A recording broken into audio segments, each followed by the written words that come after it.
But in the current digitized world, trivial information is accumulating every second, preserved in all its triteness, never fading, always accessible. Rumors about petty issues, misinterpretations, slander. All this junk data, preserved in an unfiltered state, growing at an alarming rate. It will only slow down social progress, reduce the rate of evolution. Right? You seem to think that our plan is one of censorship. Are you telling me it's not? You're being silly. What we propose to do is not to control content, but to create context. Create context. The digital society furthers human flaws and selectively rewards development of convenient half-truths. Just look at the strange juxtapositions of morality around you. Billions spent on new weapons in order to humanely murder other humans. Rights of criminals are given more respect than the privacy of their victims. Although there are people suffering in poverty, huge donations are made to protect endangered species. Everyone grows up being told the same thing. Be nice to other people. But beat out the competition. You're special. Believe in yourself and you will succeed. But it's obvious from the start that only a few can succeed.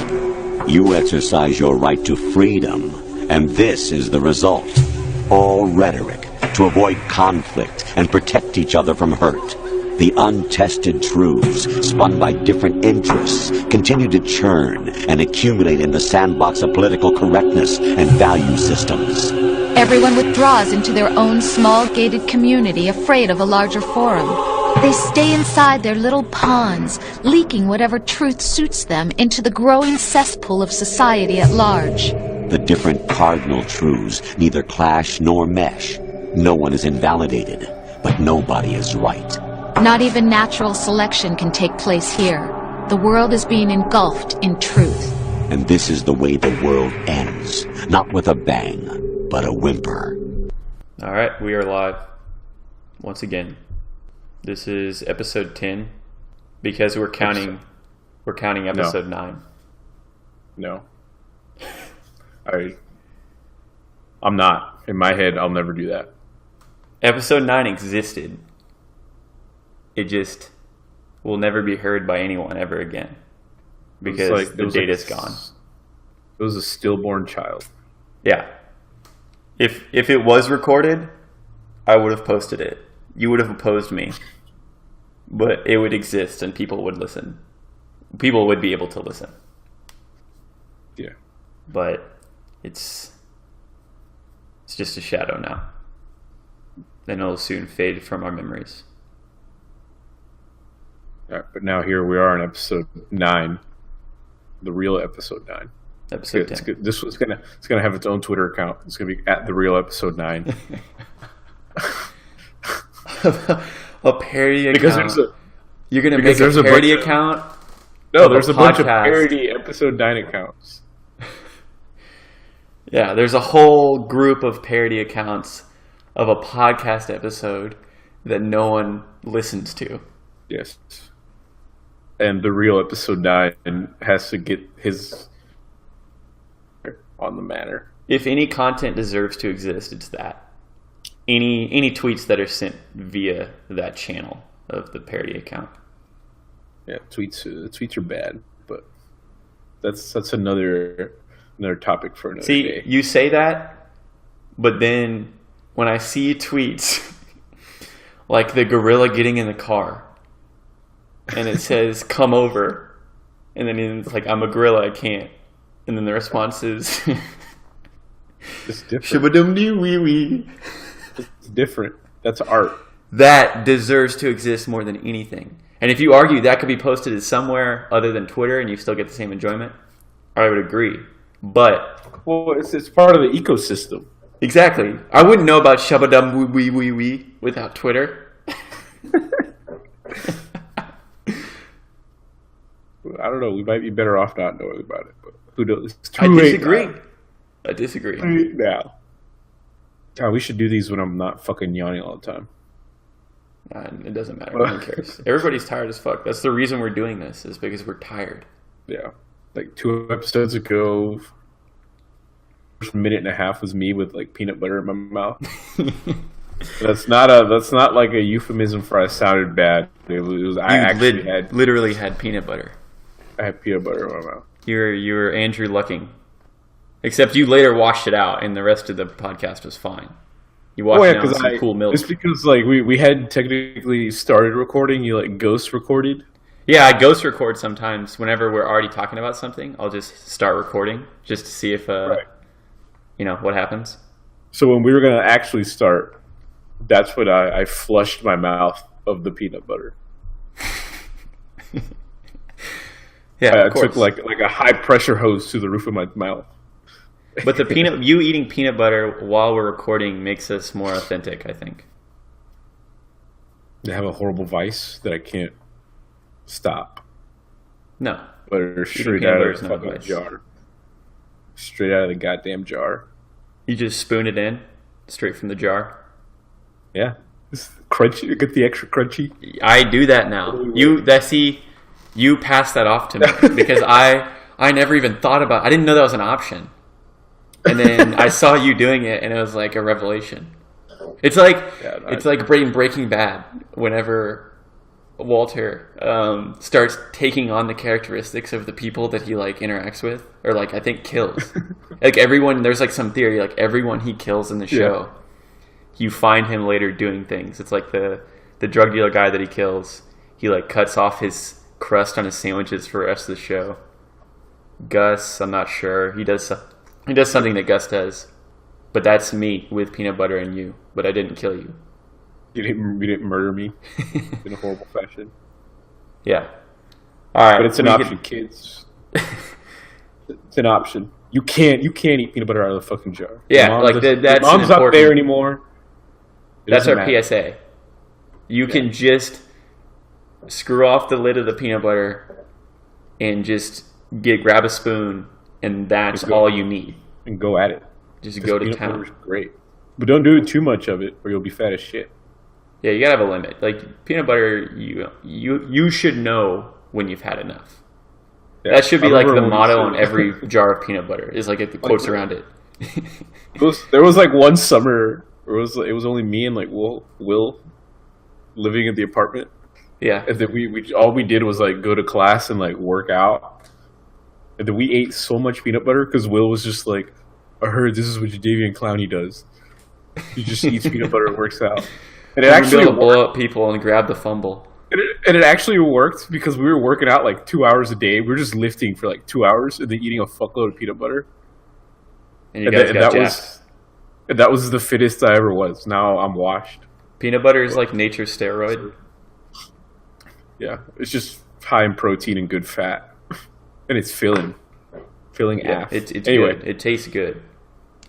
I didn't know this was the peanut butter episode, but I'm glad. Actually, what we're going to be talking about couldn't be further from peanut butter. Except, no, maybe it is, because maybe millennials like peanut butter, and we can be sold on hot new peanut butter forums, like some weird new type of peanut butter, like this just generation Skippy or something will be the hot new startup, a peanut butter startup. Yeah, there's guys in Silicon Valley right now that want to make Uber but for peanut butter. Like that's what they're pitching in funding meetings to capital investment firms. Yeah, like it's Uber for peanut butter, and then a bunch of olds are listening to the hoodies who are telling them, hey, we listened to a podcast recently and these millennials are just on fire about peanut butter right now. So you need to allocate resources to us because we're making hot new peanut butter content. And the VCs go crazy. I do have a hot take on have you seen that powdered peanut butter shit? Yes. It's awful. I bought some once. I bought some once during that whole, eating peanut butter every day phase, because I was just like, oh, peanut butter is such high in fat. If I could just cut that out, because that's one of the selling points of that. Yep. Of that crap. That it has the protein. Yeah, but a lot less fat. It's fucking disgusting. It was like it just tastes you mix bad. it with water or whatever, but then it just still tastes like dust. It wasn't. It wasn't good, and it was like 0.35 times the cost of a peanut butter jar. 0.35. So all in all, That's terrible. That's not worth it. Yeah. yeah, it I was guess like you have to $10. make some sacrifices for the gains. But I mean, Engage in that kind of behavior. Just eating fake peanut butter and things of that nature. just eat your normal peanut butter. As the extra, colloquial. Jif extra crunchy. I always get creamy. That's where we differ. Creamy. There's nothing better. Insane. This will be my final thought insane. on peanut butter. There's nothing better than when you first open up a new jar, and you break the pristine. threshold of the peanut butter with the spoon, and that first bite is so. That's perfection. That's why I get up in the morning. I mean, I'm not going to judge a man's peanut butter choices, but Well, it's the same Crunchy for is crunchy better. or creamy. It's not a creamy take. you get that pristine peanut butter like top. It's perfect Yeah. somehow, some way. Actually, yeah, I need a how it's made on peanut butter. That's actually what I want right now. That's a great one. I would watch the hell out of that. How it's made on peanut butter with like the guy's voice. It's Yep. like, and then Yep. they put it into the jar, and then Then they cover it with Schleen. fucking Rick and Morty reference. All right, delete this Yeah. podcast. Okay, that's We gotta restart. that's the first Rick and Morty reference I think either of us have made. I could be wrong, but since the first I mean, episode, We've talked about it, but I never, don't know. never just I don't know made if we a have reference. since the first episode Never just been like wubba lubba dub dub or some shit, until now. and then a bunch of Reddit fuckers are gonna be in here. Be like, "Good podcast, guys." No, Yeah, get if that's the fuck out of here. This is your Marrow voice. That's how we're gonna get followers, maybe. If that is what it takes to get followers, then Then I we don't gotta want shut it down. Yeah. I don't want any. All right. Well, we're talking about some articles I've read recently, and then forums. So we've got a two-parter here. See, I read a lot of articles about random stuff. I actually use the app Pocket.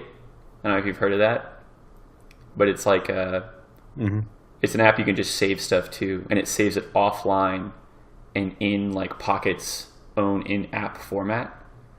You can also view the original like links to the, but I just like because you can just save articles there and then read them later, and you can read them offline. So if your like building has bad Wi-Fi, like some of my clients do. Anyways, I save a lot of articles to there, and I go back and read them. And I got like a year-end email from Pocket. So Pocket never like sends emails directly to you unless you like ask for the newsletter or whatever. And it was like, hey, here's your year in review. And it had some statistics on how many things I had read in Pocket over the year. And apparently I was in the top 1% of Pocket users as far as like the number of words that I had read. I said like 1.4 million or something, which is the equivalent of 30 books. And my first thought was, that's inaccurate.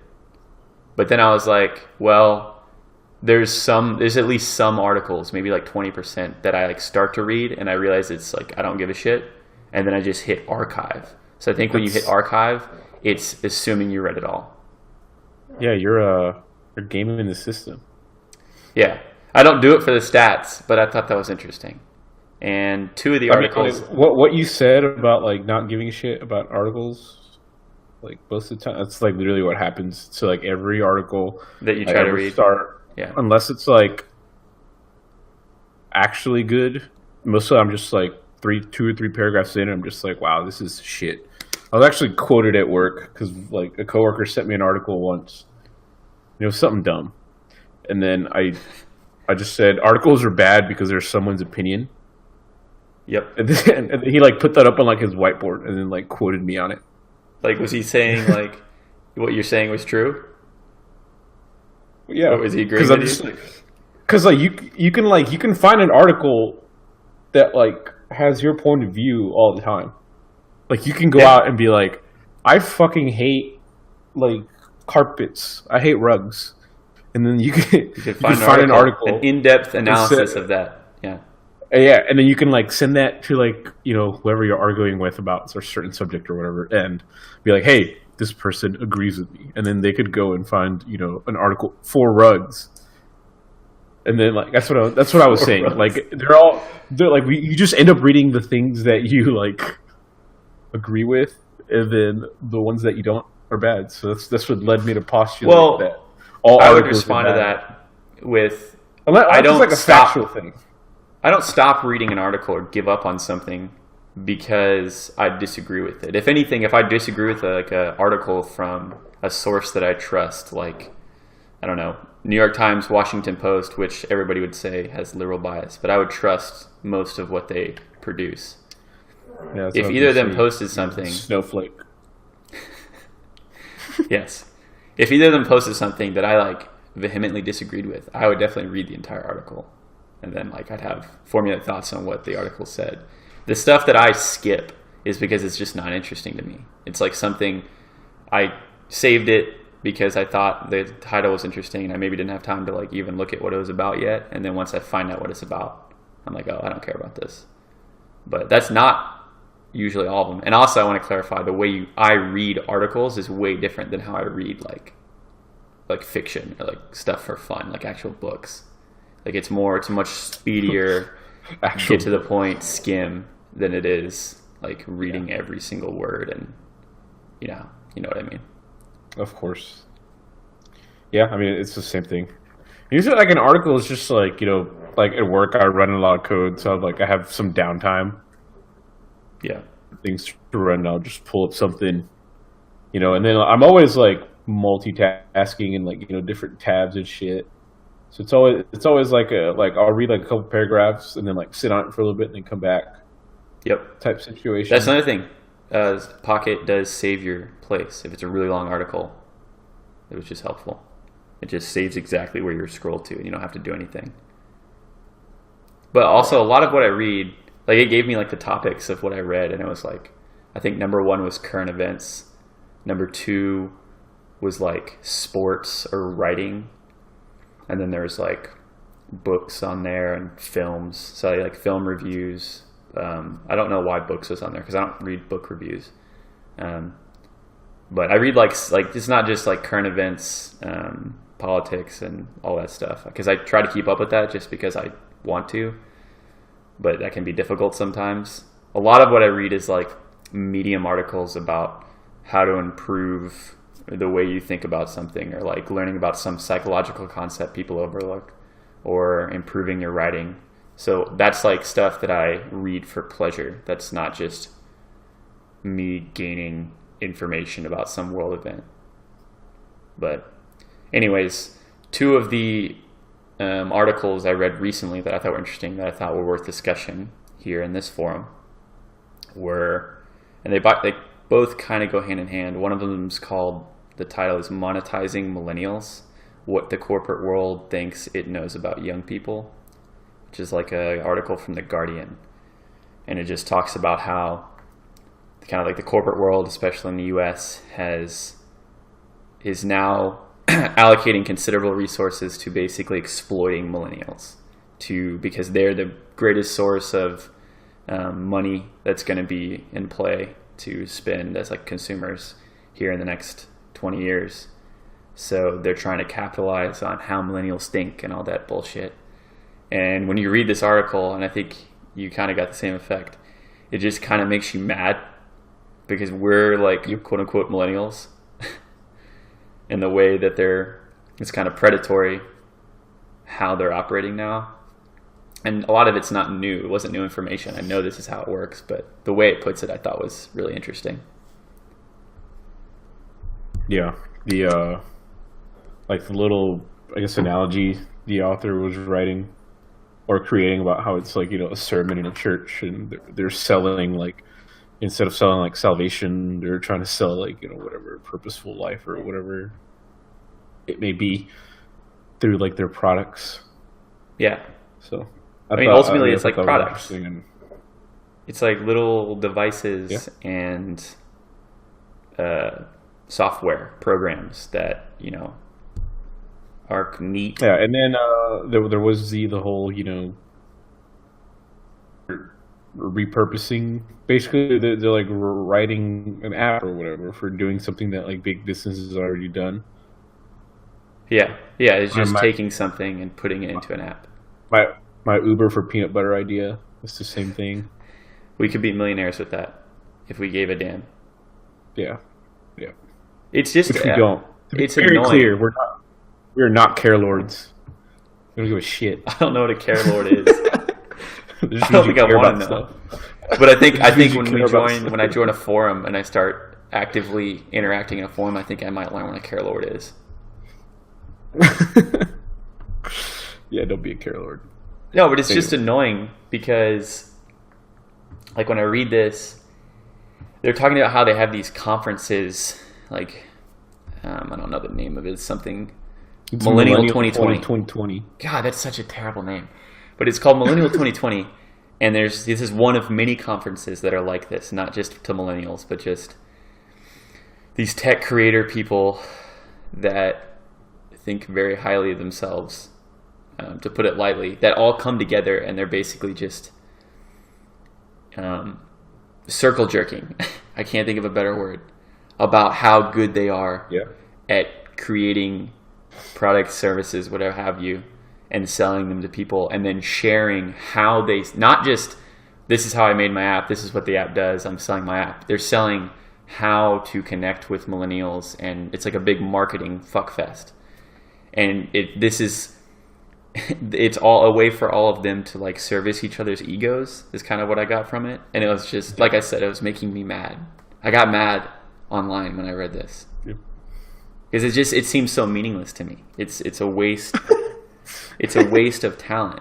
It's like you always see like stuff on Twitter, like all the communist left people are always like, our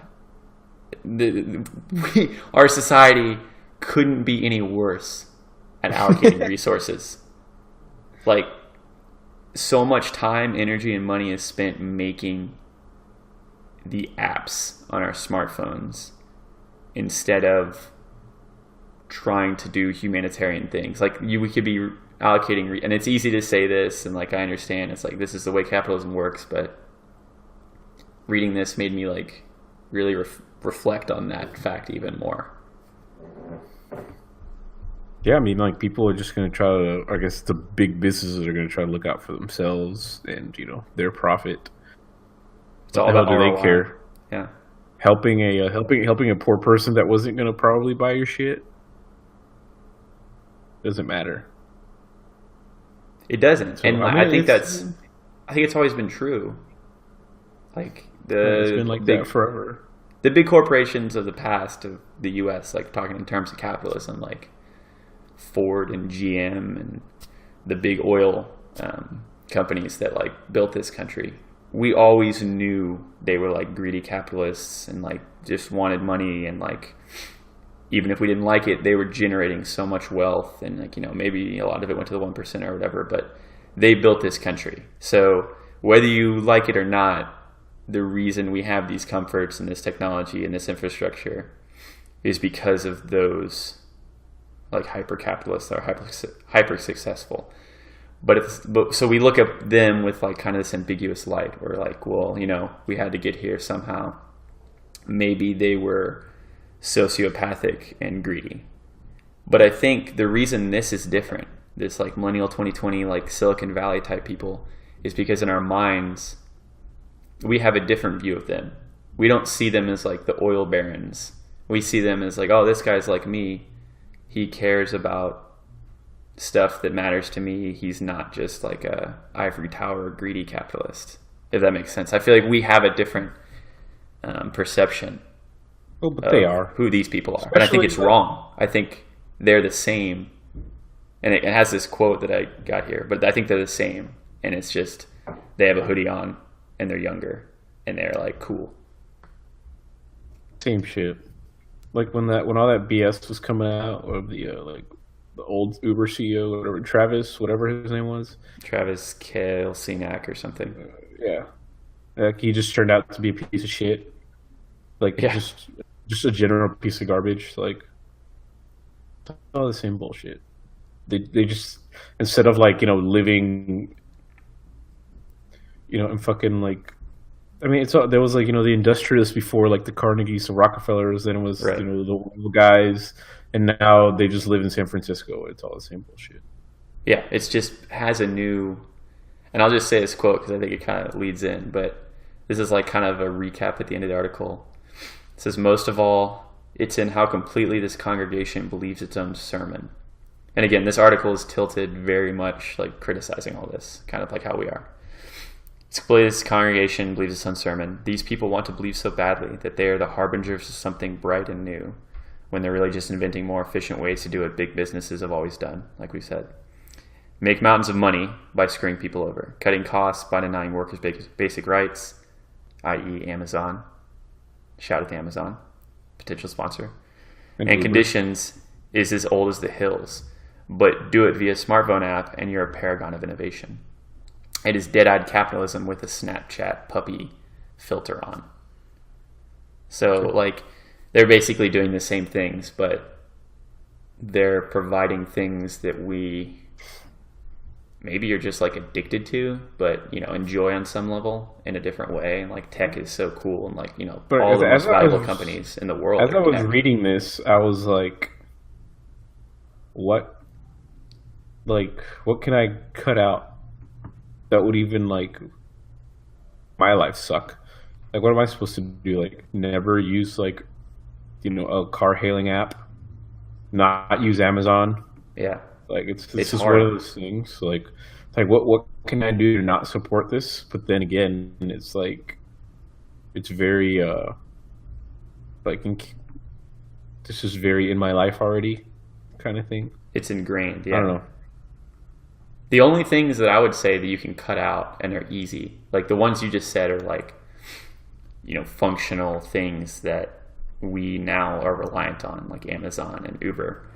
But social media is the first thing that comes to mind, and you've already made a dent in that. Yes, But that's I have something one active social media account. Yeah, that's something to be proud of in this day and age. I mean, I still have the accounts, but I'm not as active. I almost caved and re-downloaded Snapchat the other day. But you didn't. What stopped you? I don't know. I was just like, it wasn't good for my mental well-being. Yeah, That's social media is not. that's rid of like everything, because I was just like, this is bad. Like, for me mentally, like I don't give a shit about. I actually don't give a shit about what 90% of these people are posting. No, Like watching it. Anyway, I never saw. That was- Me personally, I never saw the purpose in Snapchat. I mean, I did, but for me, yeah, I'm in the same boat as you. I was like, I don't have anything to share in this venue, and I don't care about most of Fun. these people. I was called a Snapchat whore at one point in my life. That's I was very active. Oh no! I mean, I embraced it at the time, just because it was just a funny way to like. I don't know, just the way I use social media. I just try to have fun with it for the most part, or at least back then. right.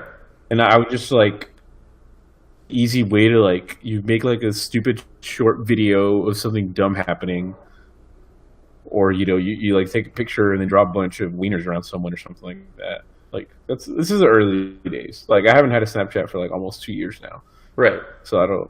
And Like, it's when I fun. left, It's Yeah, fun, it's but I fun. think implicitly there's also some things going underneath where it's like you feel the need to let people know what you're doing at a given time, and right? to, Yeah, that's what I like, because I remember like Eric and his wife, who got mad at me for referencing to her as Eric's wife. So shout out to you, Hannah.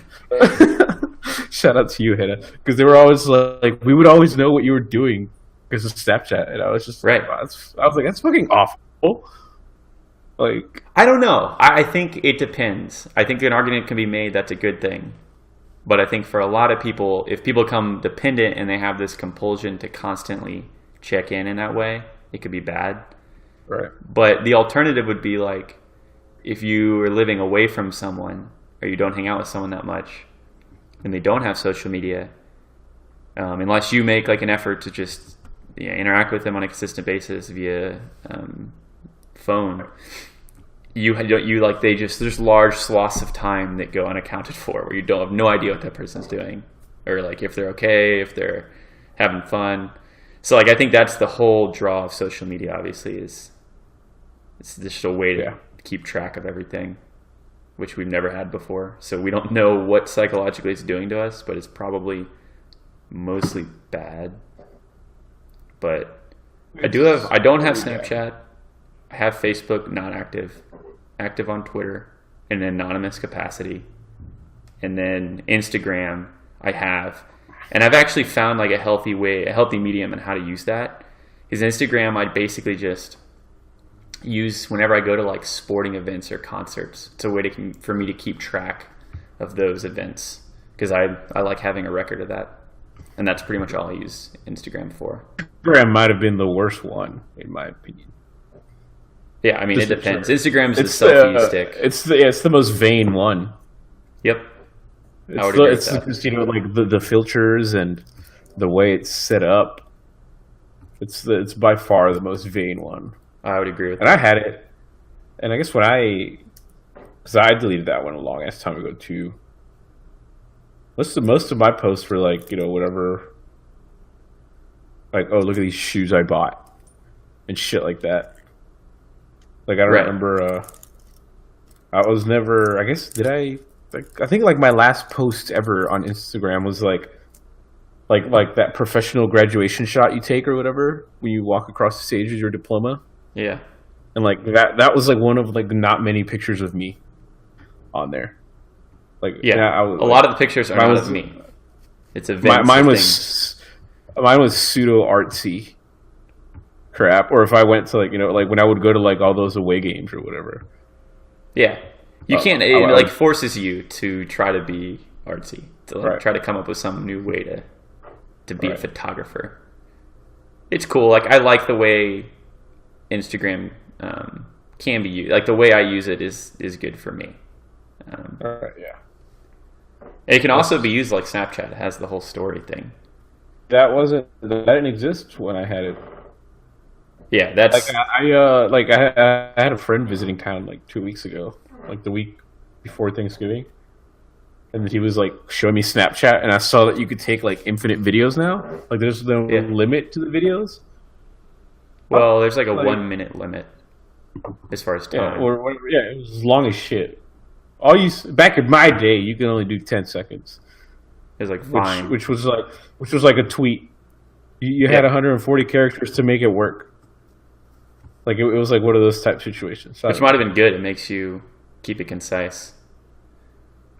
But yeah, I mean, social media, I think, is like going back to what we were talking about. I think that's the one you can cut out of your life, or at least use in a way that's like value added and not destructive, if that's possible.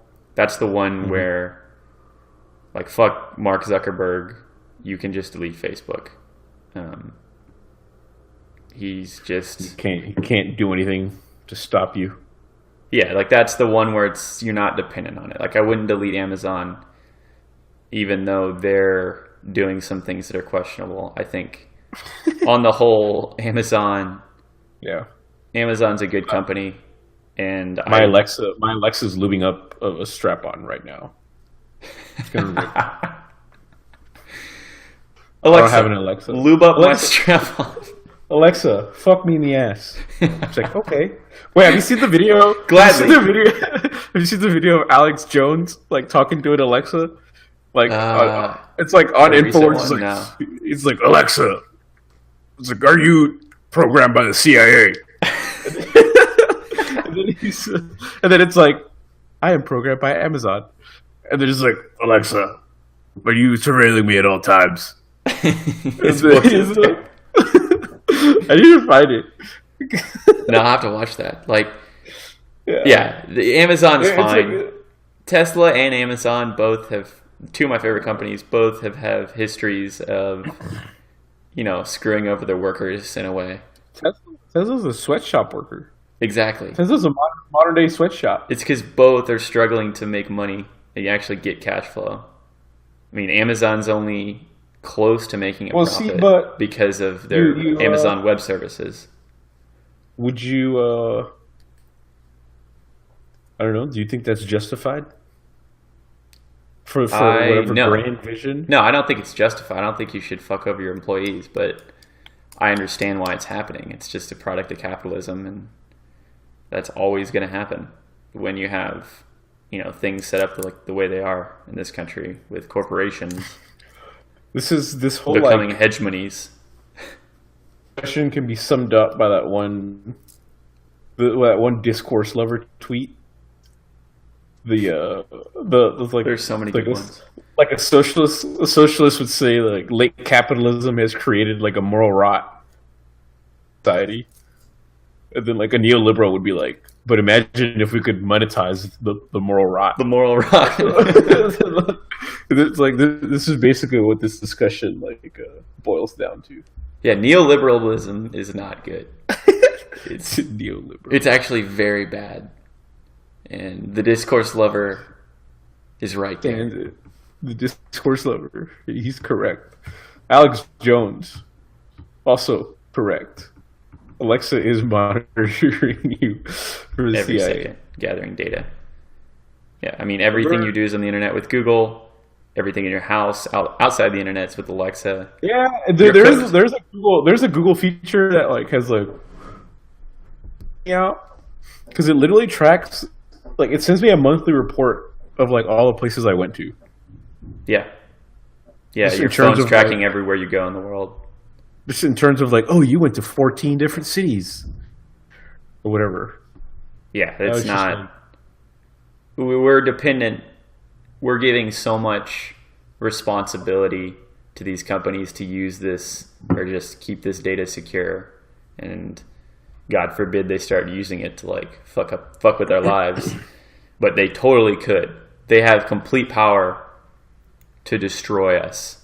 It's like the drill tweet when he's like, "You should always address me as sir, like you would a police officer or anyone else with the power to completely destroy your life." We have to address Google and Amazon and Apple as sir, and just trust that they don't completely shit on us, because they totally could. Apple can suck my whole ass. Think about if Google got hacked, though. If Google got hacked and everybody's information was available to everyone, and they just posted it online, you could search everything with as far as a Google account, people's search history. That'd be so shitty, because one guy would just export it to a text file, and then you're done. It's out there forever. It's out there forever. Yeah, no, it would get screenshotted into oblivion. Everyone would have everything forever. The most friendly format ever, just a text file. Just import that hoe into a database. I'm just saying that would be devastating.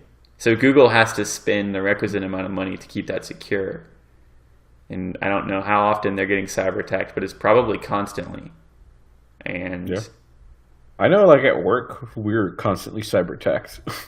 Yeah, you have to keep up a defense. And you have to adapt to how they're hacking you. A lot of the software engineering positions at work are that. Cybersecurity positions and shit. It's pretty wild. Yeah.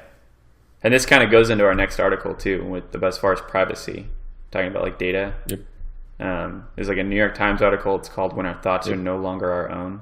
I actually found this because you sent it in the GroupMe, and it's just about how we can't be alone anymore, truly alone and truly private, because of everything we were just talking about, where we have all these devices and technology around us that's constantly gathering data and is surveilling us.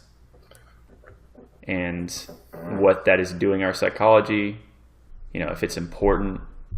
Because that was my question, was how important is privacy to you? How much do you care that Google and Amazon and Apple and all these tech companies is basically spying on you with your consent in a way, and you can never really disconnect from that without huge costs and huge time to get rid of that stuff? Is that important? Does that matter? I'm trying to think. I don't know. What what am I going out and doing that's like, if like, I'm just like, no, I go to work, I ride my bike, and go to, it's like, against my better judgment, I go to a fuckload of bars. Like, it's like, that's all known. Yeah.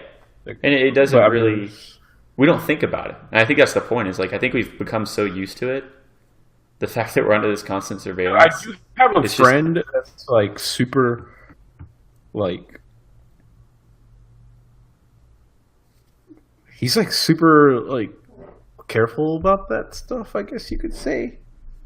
I don't know. He's like an olds care about their privacy still. Yeah, yeah, because he would like. I remember it was like I lived with him my last semester of school, and like his laptop broke, so we just pretty much like, because I had my desktop, so I was just like, I just left my laptop always out like in like the living area, and I was like, you can use it whenever you want. And he had like a secure flash drive, like always incognito tab, everything. Yep. I hung out with him a couple weeks ago, and he was like, we were talking about like,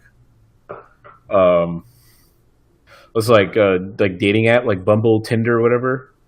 Mm-hmm. When he was like in LA or whatever, like he had one, and then he like got a girlfriend, so he like deleted him, but like his info was still out there, like in the ether. Right. So he still, reopened his account. His account. Well, he was gone. still like showing up.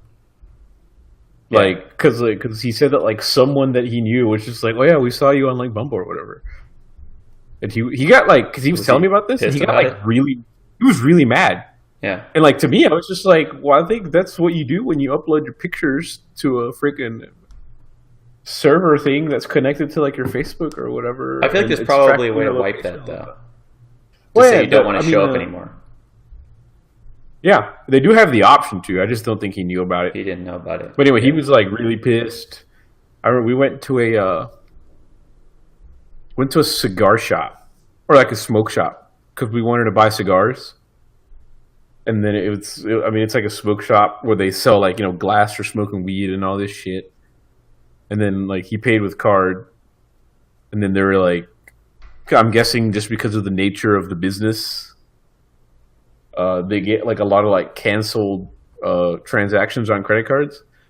Yeah. So what they do is that they'll take your fingerprint or whatever, and then like when he told him that, he got pissed, and then we had to like find cash to buy these like $7 cigars, and I was just like, this isn't even worth it anymore. Yeah. But No, that's kind of. I think that's how. yeah, I would have been like, whatever. Like, I'm just like, I don't care if there's records that I bought a fucking cigar here. Right. It's so much useless information. It's like metadata is what it's called, where it's just all this junk that exists out there. Most of it isn't useful. It's just being gathered because that's how these programs operate. But I saw this. There's a quote in this article that says, "In this era, this is the era of pattern recognition, and our habits, our predilections, the desires that shape our behavior are ever more susceptible to quantification, prediction, and control." And it's like, it goes on to talk about how, Amazon will know that your wife is pregnant and sending you like baby products and stuff. So that introduces this question: how do you feel? Because I'm sure this has happened to you. It happens to me occasionally. If you like Google search one thing that you're thinking about buying, like a computer or something, you'll then see ads for computers at the very least, but then probably that exact computer all over the internet at different sites. So how do you feel about that? The fact that it knows that. Does that of value to you? Does it creep you out? Since we're going to talk about forums later, this is a funny thing because like on forums, there's always those banner ads and they're based on your browsing history or whatever. Yep. Every once in a while on tech sites, there'll be like a thread. It's just like, why are they advertising this? And then they're just like, it's because of your browsing history, dumbass. Yeah, like it's your own thing. Yeah. All the first responses or whatever. Anyway, but back on, I'm just like, I don't care, I guess. I don't think integrated. I do. Yeah, I'm so integrated into it all that it doesn't matter. Like today, I was trying to buy like some cold weather cycling gear, because cycling under like 45 degrees like kind of sucks. Yeah. unless you have like the right equipment for it. And then I Googled around, and then like my Amazon suggestions were like stuff that I would like to like that I would be interested in and all that crap. So I was just like, that helped me. Like, I don't care. That's the thing. Like, I don't know. I guess the thing is just I'm not trying to hide anything. Right. So then what the hell? Yeah, and You like know, living like a double life. it'll get revealed via a banner ad when someone Yeah. logs onto your computer. Just like, wow, you bought a 36-pack of condoms? Just yeah. It's like you've been looking at Spider-Man costumes. It's like, what are you into? Or it's like, are you a vigilante or Spider-Man GIMP costumes? Oh god. No, that's funny because I was just thinking about this just now, and I was thinking about banner ads and all those different ads that are on, Facebook and every site you go to. It's so common. Like you think about how much time we spend on the internet over the course of our lives since we started using the internet. How many different those ads have appeared before our eyes? How many different times we've seen them, but not really seen them because we just ignore them. Right. And then there's all those banner ads and ads at the bottom of those websites that say like 3 actresses that are now dead or something, or you wouldn't believe what this person, like all that shit. That's just people are paying to have there, and it's absurd. And I was just thinking about it, and there's like ones we just talked about where it's like it has banner ads of stuff you recently just looked up, so it's useful in the way that like, yes, that's something you're interested in buying. But I was thinking about it, and how many of those different types of ads, those targeted ads that show up on sites, have I ever actually clicked on? Because it caught my eye and I was like, oh, that's something I want to look further into. And I was doing the math, and it's probably been like less than 5 times ever that I've actually clicked on something. And then probably 3 or 4 of those, I like saw it and I was like, oh, this is stupid, fuck it. And then maybe one of them was like a website that I found out about that I maybe looked at a couple more times. Like, oh, it's a website that has like articles on video games or something. But I was thinking about it, and then you think about Google and Facebook. Where do they make the vast majority of their money? And we're talking about 2 companies that have like 30% margins. Like they're making really good money because they're providing a software. There's not a lot of cost. It's just personnel. It's on those Facebook ad for T-shirts. They're just like, I go to church and I buy guns. Yeah, and they probably. So my thing is that I'm trying to get at here is the companies spend so much money, like Google with AdWords and Facebook with whatever their services for like people allowing hosting ads. They pay such good money to get there because they think it works. Maybe it does on some portion of the population. I don't know. But like I'm saying that if you looked at like a ratio, like there's probably some marketing ratio, probably has a name, but the number of times that the denominator would be the number of times, that I looked upon ads, which is like an insane number. And then the number of times that I clicked on ads is less than 5. So my engagement rate there is just horrific. And I don't know if an average person or not. And I would like to get your take on how many times you click on stuff. But our economy, our tech economy is running on this. And I don't click on any ads. So I don't know how it works. How do they think this works?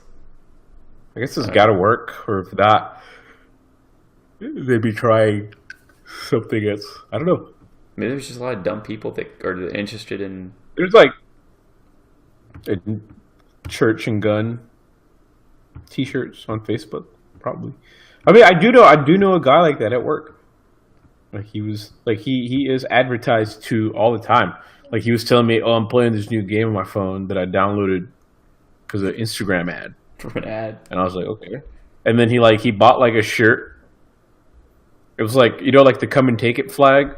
Yeah. Like with the cannon, but it was that with like a rifle because he's one of those people. Like he bought one of those.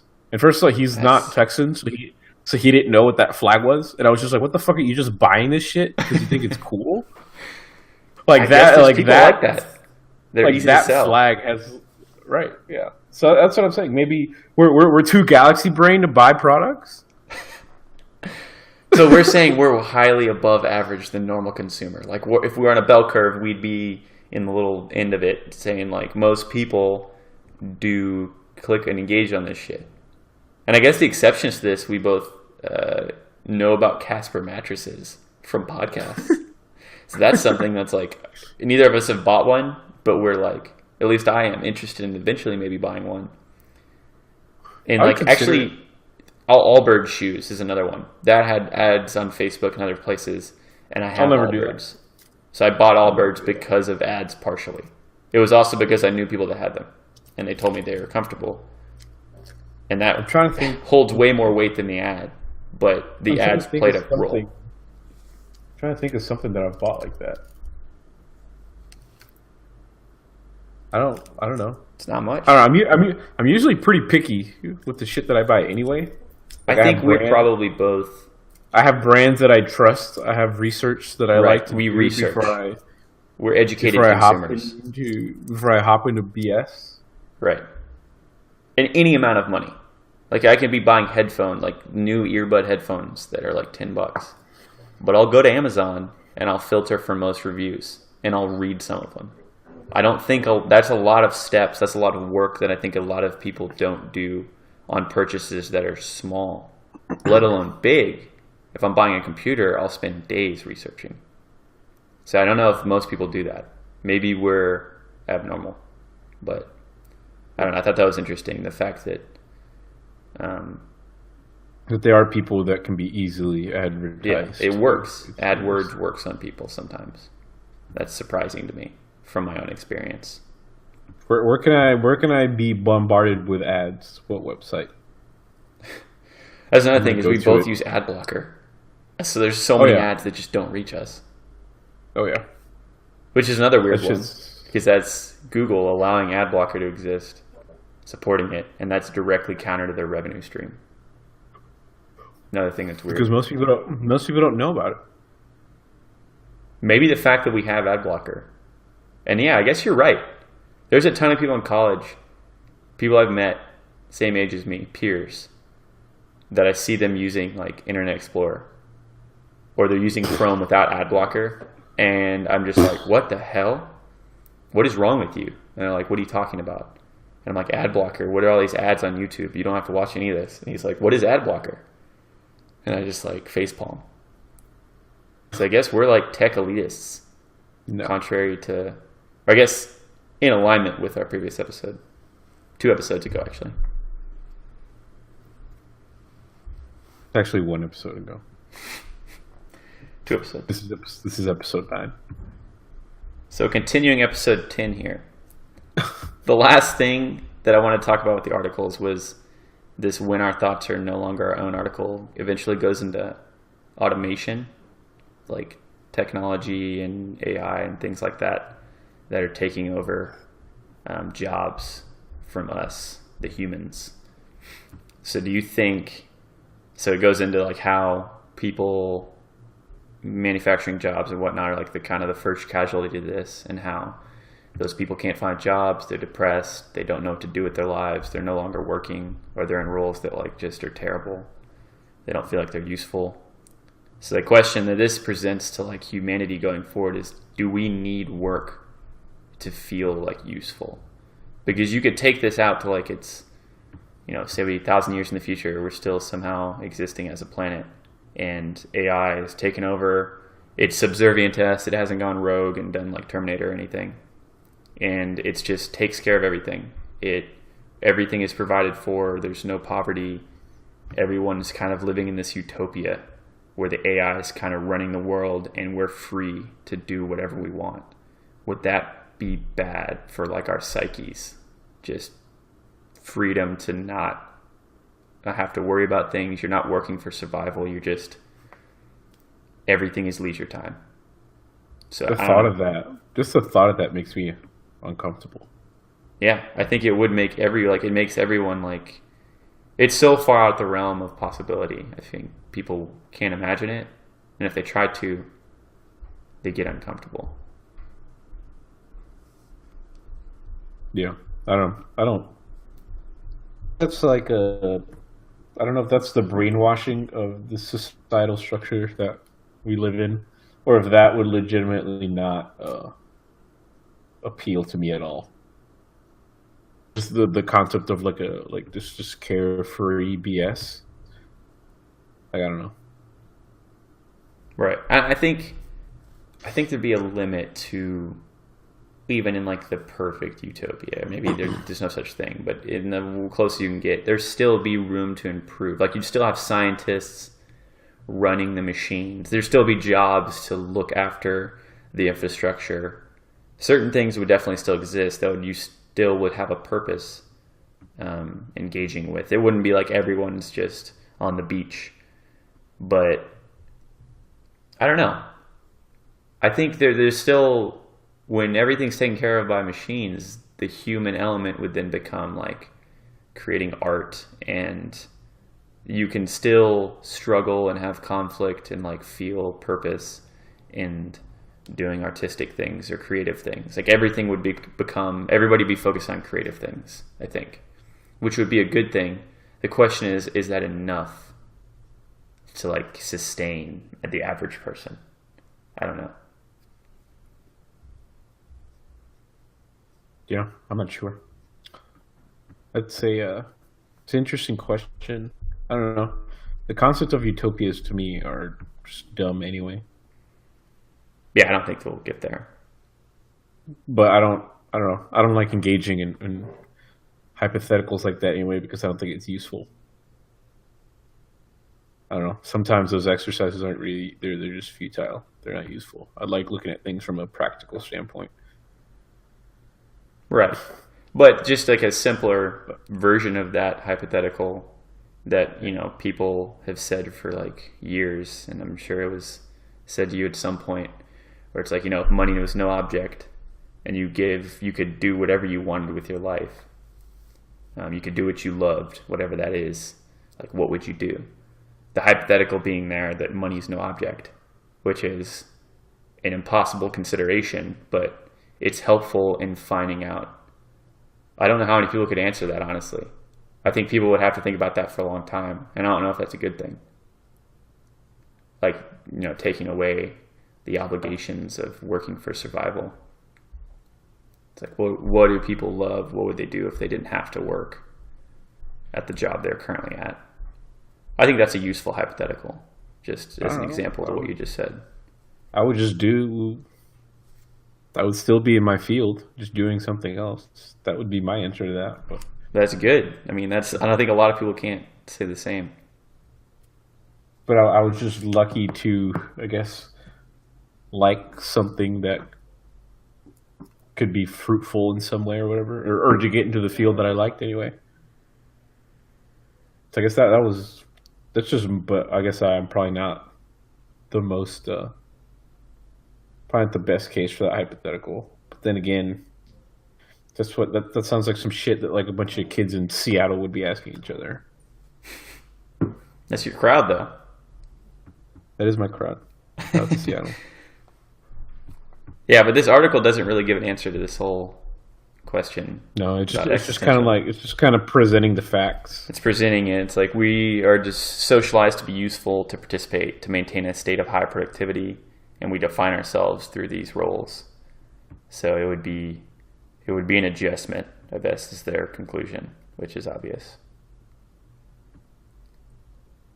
Yeah. But yeah, those were the articles I thought were interesting. They're good reads. I thought I'll post the links to them in our YouTube description. And the next thing I wanted to talk about was, so this is an idea I had on like the Trello board from like the beginning. Whenever I think it was like I was in training for like a week, so I had just a lot of idle time, needless to say, and I came up with like I just spitballed random ideas in the Trello board for potential future episode ideas.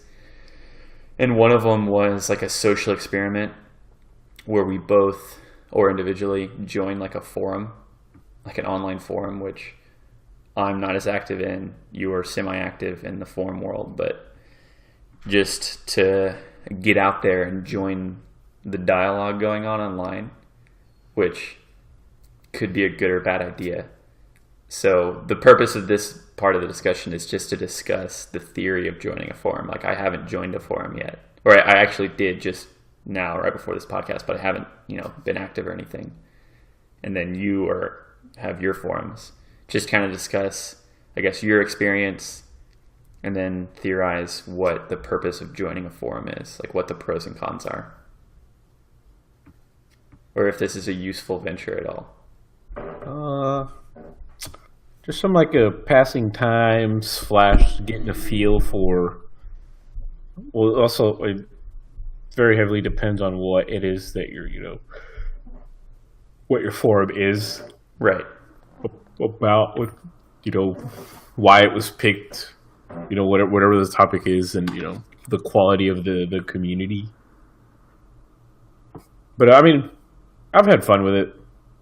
Like, I do always talk about how like awful it is sometimes, just because like all the bad opinions like just stick out. Like, so most of my forum, I guess, experience comes from like the sports forum, TexAgs.com. Shout out to them. Yep. It's a community of people mainly centered around A&M sports. Right. But there's like other. There's other forums. So and like most forums, they have like whatever the main thing is, but then they'll have like general discussion forums, or right. You can go to like the politics forum and all that crap. So like I guess I'm on TexAgs now. They have so I have my favorites, which are A&M football, NBA basketball, automotive, the Houston area forum, and then and then that's it. But then there's other stuff. There's like there's the general where people talk about random BS. There's job network, entertainment, food and spirits. Religion and philosophy. The politics board, which apparently in here is a cesspool. Oh, I can't even from what I've heard. There's academics. There's something called the Nerdery, which I've been in there a couple times. There's usually good discussion on like video games and crap. But I mean, like a forum like this, SciFeed variable.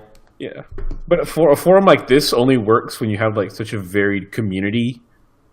Like I guess the Texas A&M alumni network, which whatever the stereotype may be, it's rather varied, just at least in terms of interests. Right. Like there's a little something for everyone. And, that's what all those different boards are for. Kind of the vibe I got from your descriptions of TexAgs and my own like very limited experience looking at basically everything I've ever looked at related to TexAgs is like threads that you've sent me. But it's kind of like Twitter. It's like the same. There's a lot of cesspoolery. There's a lot of it's Twitter for old dude. Yeah, there's a lot of terrible shit going on that like bad opinions stick out, cesspool, like you said. But then there's every so often there's like those threads or those posts that are so good and so like enjoyable to like experience them and then the aftermath that it makes the whole site worthwhile. So that's kind of the same thing as Twitter. Right, yeah. There's cool stuff. Like I remember when we beat Alabama. Yeah. In 2012, there was a guy who literally what he did, he just acted like he was supposed to be on the sideline.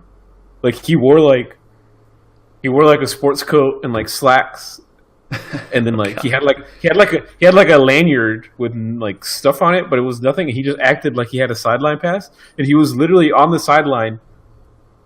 Like, and all he did was like drive to Tuscaloosa, and he was like celebrating with everyone, like on the sideline, for how long? And then the whole time he was there the whole game. The thread on it, and he was just like, I snuck into Bryant Denny Stadium or whatever. And then there was pictures of everything. Like he took pictures with like I think like Gene Stallings was there pregame, and there's a picture of him with like Gene Stallings. Wow. So there's shit like that. Social stunts. Right. And then there's the usual like is Jimbo Fisher going to coach the bowl game? Like there's that dumbass shit. Yeah, like conspiracy threads, like, speculation, general bad opinion having. Like why is our walkout song Kanye? But that's part of what makes it enjoyable is the fact that people have bad opinions that can be criticized. Like, yeah, Community can come together and roasting them. I got into a semi-heated argument the other day because someone was just like, we should bring back like the drummer boy entrance or whatever at the football game. God. And then I was just like, that shit was ass. And then he was, and that's literally what I said. And then they were just like, none of this thug crap that we're doing right now. And then I just like responded. Those to are the just guy old whites. Like, yeah, that's what I said. I was like, your old white is showing. And then like a bunch of people were like agreeing with me on that. And They were agreeing with you? That's what I was about to say. Did you get like jumped Well, on? it's like it's 50-50 at this point. Yeah. Just in terms of like the demographic, and very rarely there is actual football talk where someone like there's a guy that like during the week during the football season he'll actually like break down like game tape, and he'll be like, oh yeah, we did this year. This is the blocking scheme we were running. See, that's cool. Like, I would be interested in that. Yeah, but those are very few and far between. Everything else is just like, should we have cheerleaders on the sideline? And then there's people who are like, no. Yep. So the other people are just like, you guys are gay. And then and then there's obviously there's a lot of trolls on here. In a community that's large of any capacity, there's going to be trolls. Yeah, it's very trollable. That is my thing with self-control. With how these forums work, like what a forum is, and kind of the reason I wanted to have a discussion was like, what is the purpose of a forum? Like, how good is it at actually communicating with people and having a dialogue and having the discussions? Like, how easily do things? It seems like it's pretty easily turned to just either mudslinging or people just whether it's bad opinions or good opinions, it's just people saying stuff. You're just a name and an icon on a board, and there's no real interaction with individuals. I mean, you can I know that's like a feature of forums is you can quote people and respond to them, so that's a level of interaction. And I'm sure that happens a lot. But outside of that, how good is it at actually being able to communicate versus kind of how Twitter is, where it's just you're sending stuff out into the ether, and if you happen to have a lot of followers, then people will respond, you'll have engagement. But a lot of it's just... I mean, Twitter is pseudo, like what we were saying, just to repurpose something else. So there's an app, instead of like you have to go to the website, there's just an app.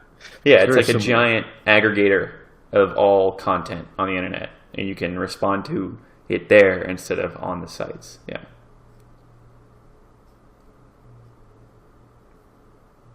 It's just so I don't know, and actually I was thinking about it.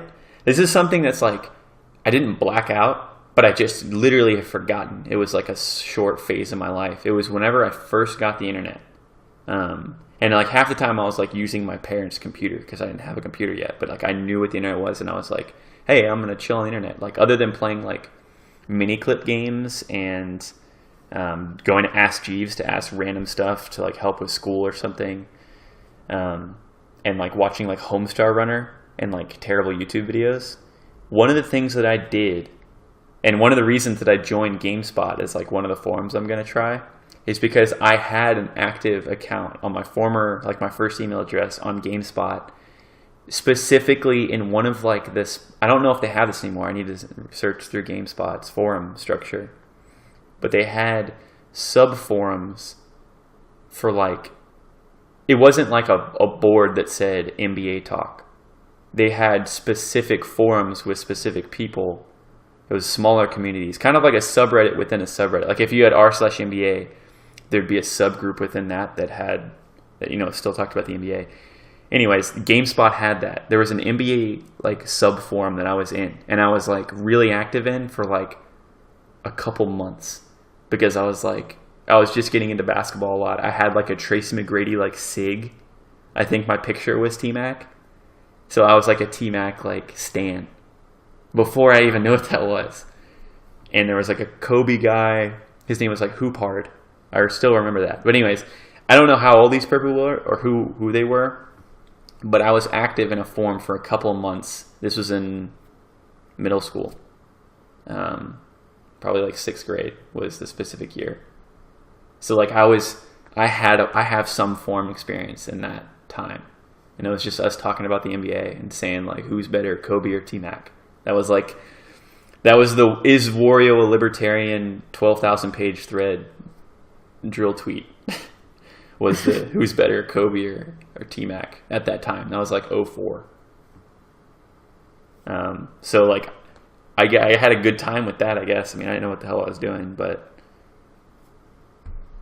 that's one of the reasons I joined GameSpot, is because I guess I'm a little familiar with how it works as far as what you just said, where there's gaming discussion, which is obviously like where the most of the population goes to, versus all the sub-forums. So I guess my plan is to look at the sub-forums, see if I can find something, maybe post on some things. But I feel like there's so many threads, like your stuff just gets buried. Yeah.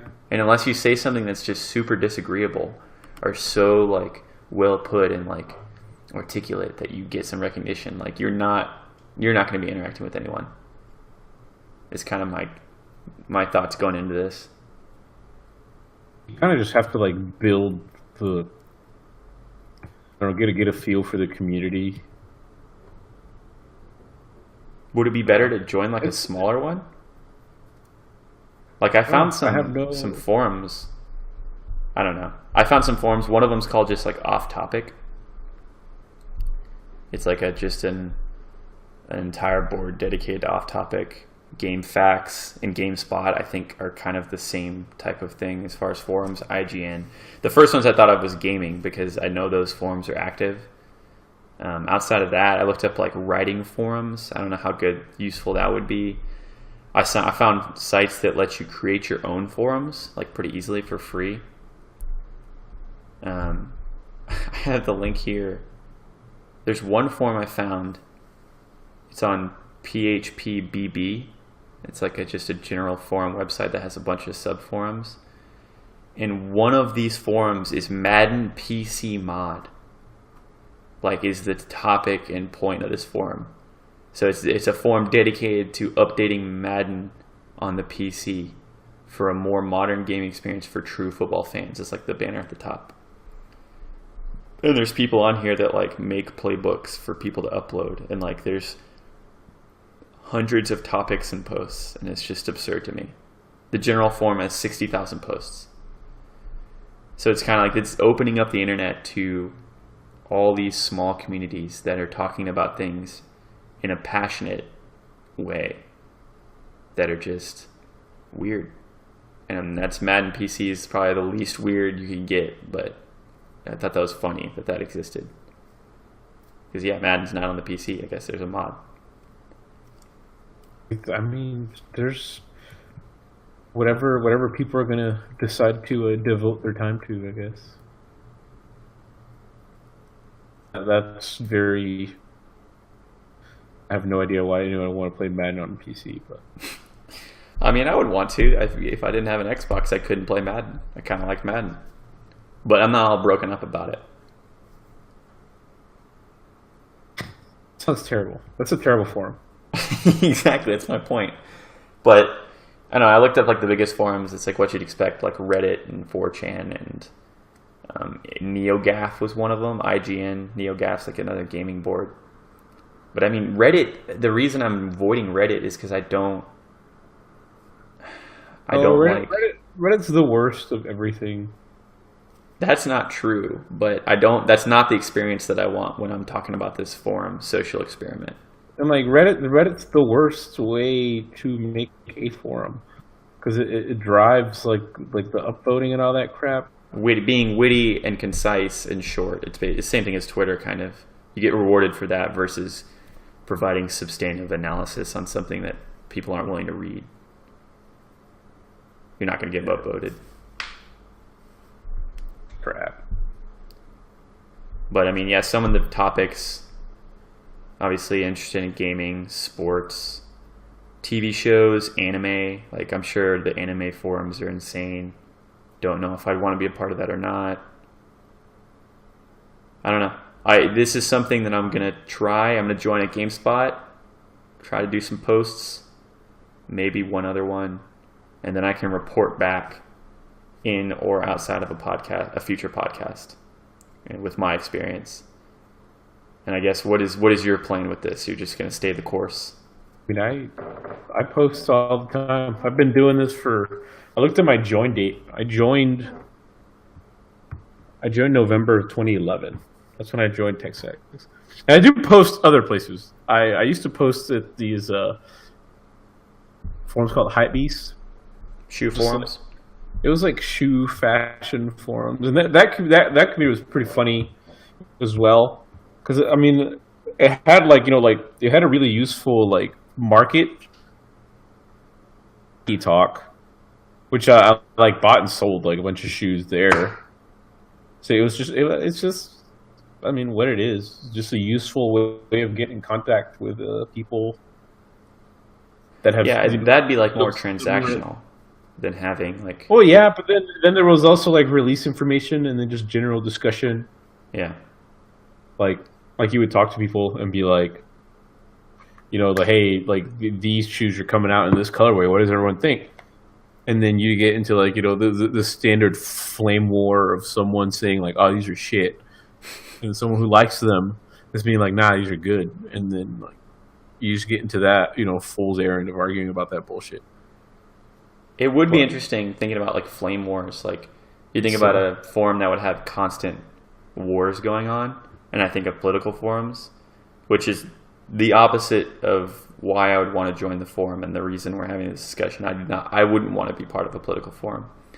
But thinking about how that would work, where it's basically you're either right or left, or you have some opinion that you're in a camp of like-minded people with, two factions at least, and you're constantly clashing with these people.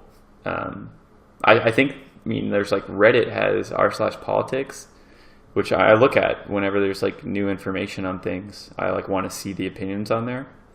And the vast majority, maybe it's just the people that get upvoted, the vast majority are just people from the left saying things that are sensible to me, but I know that people on the right would be completely against or disagree with in every way. But everyone r/politics is at least in any visible capacity, seems like they're either centrists or from the left. And I guess that's due to them downvoting systematically all the people that dissent to them, in combination with all the people on the right have kind of moved to the Donald subreddit, or the r/conservative probably exists. So I guess that's not a good example because there's not a lot of clashing opinions. And maybe the articles I'm looking at are just indefensible or hard to defend. If it's someone's criticizing a Republican or something, there would be more left people on there talking about it. All the right people would just ignore it because they don't have anything to say. I don't know. But a political forum would be interesting. That might be something I look at. What are the most popular political forums, and then just see how they work. And I probably, no matter what, would not want to be a part of it. But it would be interesting to be a part of a forum. I wouldn't even seek that out. I think it's probably bad, but at this point, I'm immune enough. Not completely immune, but I'm immune to horrible political takes and opinions and political events happening in my life. I've become hardened to it, so I don't suffer the adverse effects that maybe an uninitiated person would. Maybe I sound like an asshole right now, but I think that's true. It's you're galaxy braining. I'm not above it. I'm still enraged when things I disagree with, morally or otherwise, happen. But it's just I have the right perspective, I think, to handle it better. And that's only from repeated instances of being enraged. So I've paid my dues. But that's why I'm starting with a gaming forum, is because I think whether it's games or similar interests, I think I have a level playing field there with people I think that I could interact with. So that'd be a good place to start. Outside of that, I don't know what type of forum I would join. We just talked about how I don't want to follow sports as closely, so I don't really have an interest in joining a sports forum. like joining an NBA forum or something might be something I'm interested in. But outside of that, I don't want to talk sports. But yeah, I mean, we could also make our own forum. Nope. Me and Alex talked about that. It's like we could make a forum with the intention of having more meaningful and drawn out book club discussions on it, which I actually thought was a good idea. Nope. That thing is dead. It doesn't have to be, though. That's our choice. And no one has put forth any effort whatsoever. That Did I? is mostly true, but No, we it's can been make over a comeback. year now. It's been over a year now since its death. We just got to find the right book. No. We could also, this was part of our like initial episode ideation, was we could do a book club on here, like on the side. Like we could be reading a book and like add like a segment at the end or a beginning or something. We just got to find a book that... Us two talking about the book? Yeah, because we have this pod and the rest of the group doesn't. But I think if we had like a group discussion, if we got the book club back together and had discussions over Skype or whatever, what have you, I think it'd be worth recording. We could add it as like addendum to our own pod. I don't know if that would make people want to do the book club more or less, but anyways, that was an idea that I still want to follow through on. Yeah, do you have anything else to add about forums or anything? I think I've said my piece. No, I think I'm good. All right, I got to think of an outro song. We're out.